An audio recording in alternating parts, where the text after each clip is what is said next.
The countdown is on for the Summer Olympics in Rio. Among the competitions this year, rugby is making its Olympics debut. Here with a primer on rugby and how he's preparing for the Summer Games is U.S. national rugby team player Perry Baker. Welcome, Perry. Thanks for having me. This is so exciting. Did you ever think that rugby would make it to the Olympics? No. No? That wasn't my dream neither. Now look, you're a Florida boy, right? Born and bred. How did you get into rugby? In high school, I played football and also played basketball. And my position coach, which I played wide receiver, he was also my guidance counselor. And he played for a local men's club. So he came to one of my basketball games and invited me out to come check it out. And you loved it instantly? So the night I went out there for practice, I fell in love with it. Amazing. From that moment on. So do you think that rugby stands a chance to catch on in the U.S. the way it has in other countries? Oh, definitely. I mean, it's growing rapidly here. And being in the Olympics and us having a chance to medal and having NFL stars and athletes come over to play rugby has definitely helped the exposure. So it's definitely growing here. All right, so give us a primer, because a lot of Americans are not that familiar with rugby. What should we be looking for, watching for, when we see the Olympics?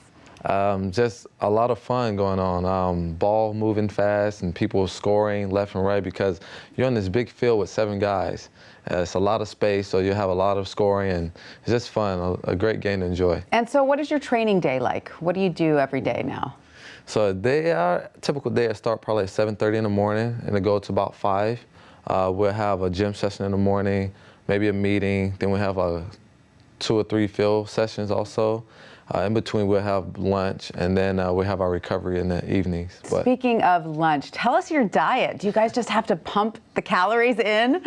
I do for sure. You do, I mean, 'cause I'm one of the smaller guys, and my coach harped on me really hard about eating my vegetables and getting my protein intakes and all that good stuff and eating the right stuff. So what's a typical meal for you? And do you have a set calorie level you try to reach every day? Because I know athletes are serious about this stuff. Yes.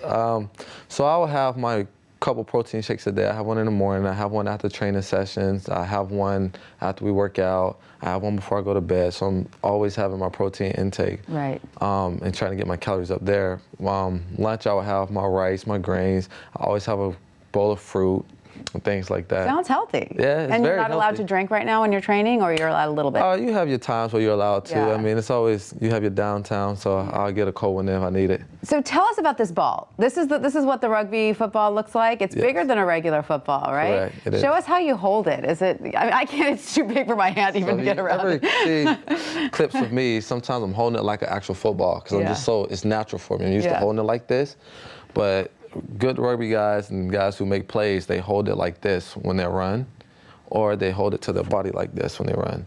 For the simple fact, it's easy to pull away to pass if you have to pass either way, instead of trying to adjust to pass. So you just automatically run with it in 2 hands. That's so exciting. So now that rugby is getting a little bit more attention, you know, are you getting more attention from sponsors as well? Correct. Oh, so you got some sponsorships in the works? Yes. You can't tell us about them, or? I mean, I'm teamed up with Budweiser, and it's great to have them supporting a lot of athletes going into the Olympic Games and Paralympic Games. I mean, I'm glad to be a part of Budweiser. That's so great. So is there a climate, I mean, you'll be down in Rio, it gets hot down there. Is there a climate that is good for rugby? I like playing when it's hot. You do? Okay, good. It helps me stay loose. I hate when I have to keep warming back up when it's cold, because my muscles and bones and stuff tighten up. But all right, Perry Baker, we're so excited for you. We will be rooting you on this summer in Rio. Thank you. Thanks for joining us. Thanks for having me.